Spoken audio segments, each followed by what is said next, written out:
Hi everyone, this is Joanna. Welcome to my channel. Thank you guys so much for hanging out with me. Today's pendant is going to come together so quickly. You guys will be absolutely amazed how fast you can knock this one out. And it's just fun colors, fun technique. I love everything about it. But let's be honest, it's not about this pendant today. It's about the geode giveaway from last week, which is going to happen at the end of this video. So let me show you how I made this pendant so we can get to the very important things. Okay, so I'm going to be using my favorite metallic colors. I love them together. It's Sculpey bronze, silver, and gold. I want to say it's treasure gold. I'm going to leave the actual name in the description below, but I'm going to roll them out into those nice little tubes, and I'm going to line them up, and you know, whichever way you want the colors to come together, and we're going to create somewhat of a Skinner blend, if you want to believe that or not. But I'm going to give it a try. Anyways, I'm rolling it out first just to get all those strips together, and then I'm going to start folding them and running them through the thickest setting on the pasta machine. I believe that I went actually down to number 2 of the pasta machine, but I think that the lower you get, like when you get to number 3 and 4, you get a nicer blend. So here you have it. Now it is ready to go. And my favorite stamp, the Simon Says stamp, the ornate background. It is just an amazing stamp. I've used it so much, but I have not been using it in a while, so it's about time to bring it out. And I love that beautiful big flower in the middle. It's so pretty. So basically I'm going to place my clay on top of the stamp, and you want to give it a really good squish. You want to make sure that clay gets into those nook and crannies, and there are a lot of them in that stamp. That's why I absolutely love it, because you can use one stamp and you can get so many different results with it. So there you have it. I'm going to pull it off, and look how beautiful it is. I think that you can just start cutting pendants out of this just as is, because it is so glorious. Look at all the detail. I absolutely love it, but I was determined to do mica shift as usual, so I'm going to get working on the mica shift. Mica shift is probably one of the most popular techniques on my channel, so if you guys have seen it gazillion times, you can just fast forward through the whole thing. But basically you just need to take a blade and you want to scrape it on the clay and get rid of all those pieces that are sticking out. And what you're going to get kind of an a design that is flat, and it just looks so beautiful. It gives you that beautiful shine and shimmer. And I'm not quite sure why I was saving those little pieces on my scrap clay. I always feel that, oh, maybe I can create something with it, but obviously you don't you don't have to do it. But I have seen people come up with really nice stuff in the past with the scraps. Anyways, it doesn't look like it's flat, but it is, and it's beautiful. I'm absolutely in love with the mica shift technique. I really love it. And now it is time to start cutting, and I'm just going to use my teardrop cutter, and very simple cut, and I'm going to show you in just one second how I continue with the rest. So there you have it. Now I'm going to turn it, which is a good thing. Mel, thank you so much for giving me suggestion to use tile. Not only is it cleaner, but it just helps you with things like this when you want to turn your clay. But here you have it. I'm just trying to decide where the middle of my pendant is, and I'm going to cut on the left and I'm going to cut on the right, just giving a little V cut. And now that I look at it, I probably could have used that teardrop cutter and just cut with that, with the pointy side out. I probably, you guys should try that. I bet you that would work just fine, because here you can see that I'm like, no, this is not right. I want to just shape off a little bit more from the side.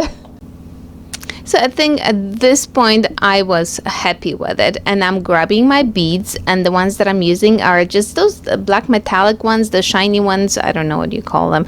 I have them in two different sizes. At first I was like, okay, well let me grab the bigger size, and I'm like, no, the bigger size is not going to give me enough of the swirl, and I really love that swirl effect in the pendant, so I took the little bit smaller one. Now when you place that bead on the clay, you don't want to be too much to the left side. You want to, because when you're going to start rolling, you want to make sure that you see the bead. So I placed it in the middle of that little, on the right part, almost, I think it's actually pretty much to the middle, but I think even if you want to put it a little bit to the front, that would work great. And now it is time to just start rolling, and boy, is that fun, or is that fun. You know, you start looking at it and you're like, oh my gosh, what am I creating? This is actually super, super awesome.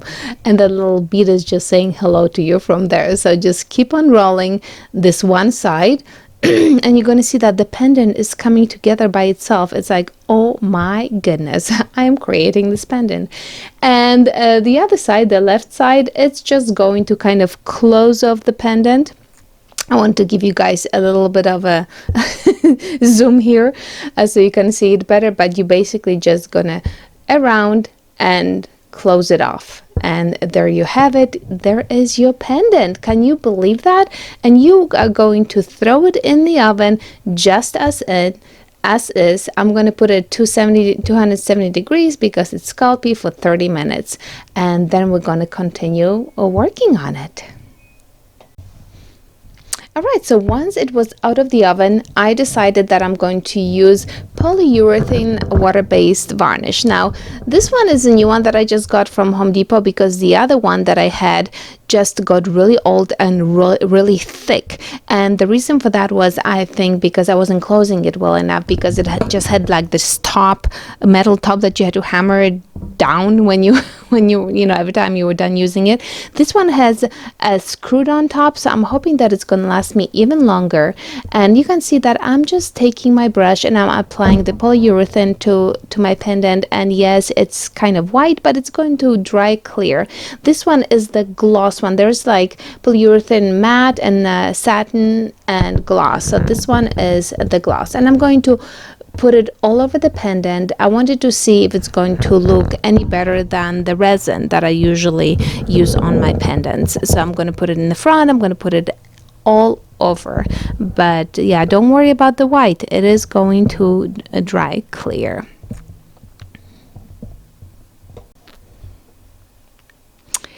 So once this pendant was done and I applied the varnish to the front and to the back, I decided that I'm going to try the same thing with the resin, because I really do love the way the resin shows the mica shift. You can see on the left there is one with the varnish, on the right no varnish.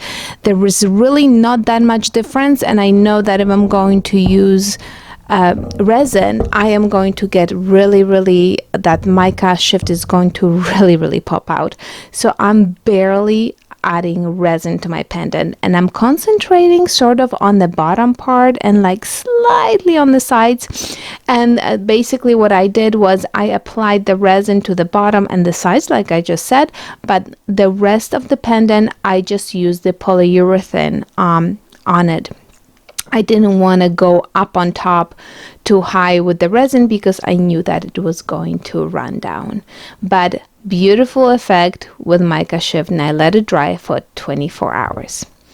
And once I was done with that, I decided to drill some holes, and I wanted to show you how I actually put this pendant together.